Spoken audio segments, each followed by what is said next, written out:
Mr. Bhushan, why is this happening every year? Why is there no process in place to stop it?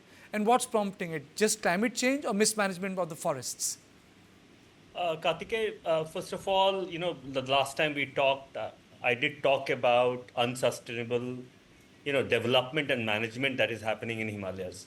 Now, if you look at last 20 years data, there is certainly an increase in forest fire in Uttarakhand, Himachal Pradesh, in fact, part of J&K as well. So there's a secular increase in forest fire numbers as well as area under forest fire in last 2 decades.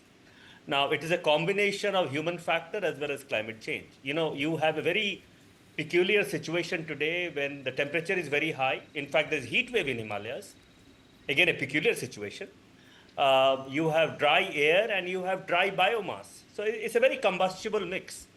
And then you have human factor, whether it is campfire or someone just throwing a BD, will light, a large amount of, large areas of forest. And this is what we are seeing.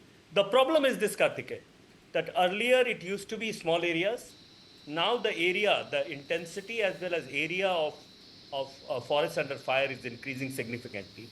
So the simple answer is, it's a combination of global warming, management of forest, as well as the way we are doing development in Himalayas. Is it also because of the fact that there is tremendous intrusion? People are everywhere. Those places have become accessible, which maybe 50 years ago were not. Well, yes, but people have always been in forests in India. In fact, India is a very peculiar country where about 300 million people live in and around forest. 300 million people, that's the population of United States. So, in fact, when people tell me about forest management, I say that there are 300 million people to manage forest. Forest management in India will only happen when local community or, for example, forest fire management. I completely understand. American understanding of the forest is independent of Homo sapien. Indian's context of understanding of forest has to be in context of the Homo sapien, because mythology, story, God, divinity, it's all part of the forest. I completely understand. It is, but I think there's two distinct things here, Karthikeya. One is communities who are dependent on forest and they have interest in sustainable management and use of forest. And then there is outside community who wants to enjoy forest as a natural reserve. It is something, a nature to be enjoyed and the development that is associated with that. So there are two very distinct things.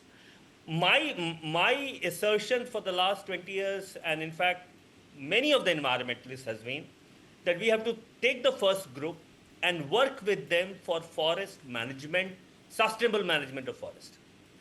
That has not happened. In fact, over a period of time, communities have been insulated from forest. Okay.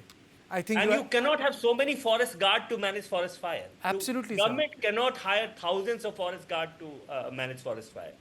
Absolutely, sir. Thank you. I've really run short of time. Thank you for joining me. But yes, I do take your point. Sustainable management of forests, as Chandra Bhushan said, is the key of maintaining forests without fires.